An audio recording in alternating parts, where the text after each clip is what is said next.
Hello friends, வணக்கம். Army welfare news Tamil YouTube channel வழியாக மீண்டும் உங்களை சந்திப்பதில் மிகவும் மகிழ்ச்சி. நாம் இன்னைக்கு இந்த வீடியோவில் மத்திய அரசினுடைய ஓய்வூதிய துறை அப்படின்னு சொல்லக்கூடிய டிஓபிபிடபிள்யூன்னு சொல்ற, அதாவது department of pensioner and pensioner வெல்ஃபேர்னு சொல்லக்கூடிய இந்த டிபார்ட்மெண்ட்ல இருந்து டிசம்பர் 26ஆம் தேதி அன்று, அதாவது 26 டிசம்பர் 2025 அன்னைக்கு ஒரு ஆபீஸ் மெமரண்டம் ரிலீஸ் செய்யப்பட்டிருக்குது. இதன் மூலமா இந்த என்பிஎஸ் கிராஜுவேட்டியில எக்ஸர்வீஸ்மேனுக்கு இருந்த பல கன்ஃபியூஷன் எல்லாம் இதை கிளியர் பண்ணக்கூடிய விஷயமா ஒரு சந்தோஷம் தரக்கூடிய விஷயமான இந்த ஒரு ஆபீஸ் மெமரண்டமா பார்க்கப்படுது. அப்படி என்ன இந்த ஆபீஸ் மெமரண்டம் இருக்கு அப்படிங்கிற பத்திட்டு இந்த வீடியோவில் தெளிவா பார்க்கலாம்.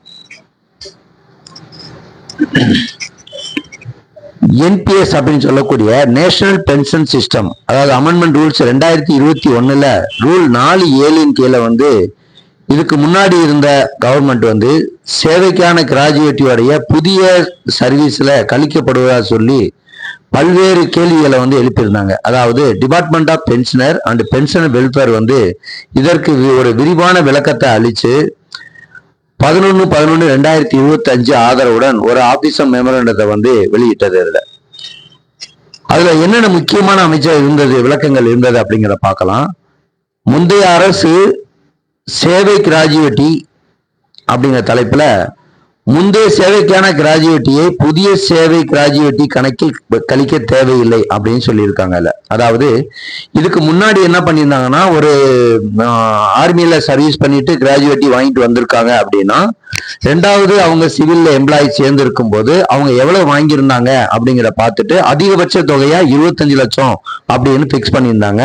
அதை மைனஸ் பண்ணிட்டு ஒருவேளை 25 லட்சம் ரூபாய்க்கு மேல இருந்துச்சுன்னா அவங்களுக்கு இரண்டாவது, அதாவது ரிட்டர்ன் ஆனதுக்கு அப்புறம் சர்வீஸ்ல இருக்கும்போது அவங்களுக்கு அந்த கிராஜுவேட்டி அந்த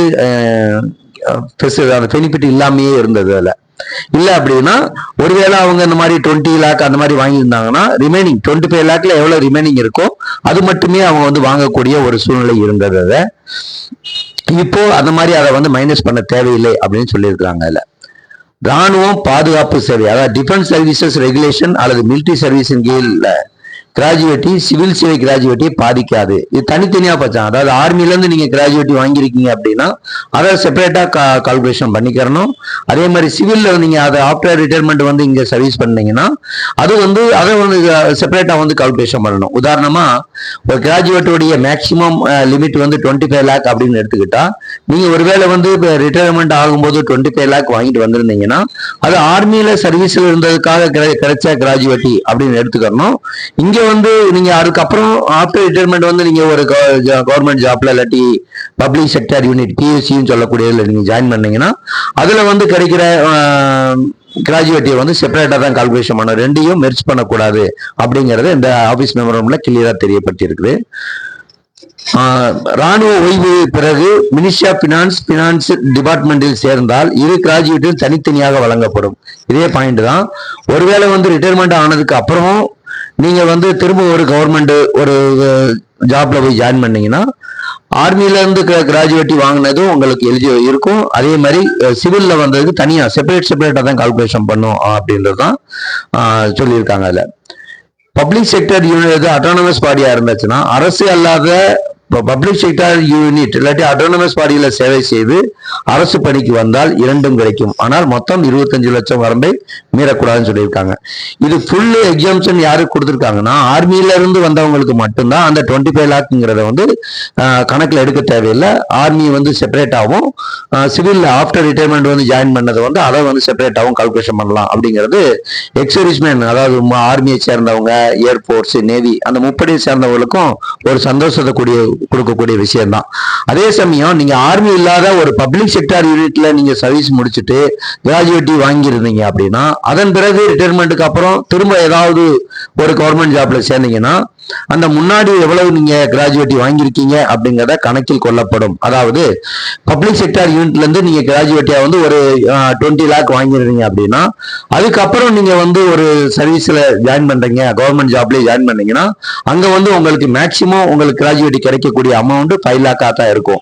ஏன்னா அது ரெண்டும் வந்து 25 லேக்ல மைனஸ் பண்ணி ரிமைனிங் எவ்வளவு எலிஜிபிள் இருக்கோ அது மட்டும் தான் கிடைக்கும். இது எங்க எக்ஸம்டட் ஆகுது அப்படின்னா, யாரெல்லாம் வந்து முப்படையில இருந்து, அதாவது ஆர்மி, ஏர்போர்ஸ், நேவில இருந்து சர்வீஸ் பண்ணி கிராஜுவேட்டி வாங்கியிருந்தா அதை வந்து ஆர்மி சர்வீஸோட கிராஜுவேட்டின்னு அதை வந்து சிவிலோட கம்பேர் பண்ணாம 2 கிராஜுவேட்டி கிடைக்கும் அப்படிங்கிற ஒரு சந்தோஷமான செய்தியை தான் இந்த 26 டிசம்பர் 2025 அன்னைக்கு ரிலீஸ் ஆன ஆபீஸ் மெமரண்டம் வந்து கிளியரா சொல்லியிருக்காங்க.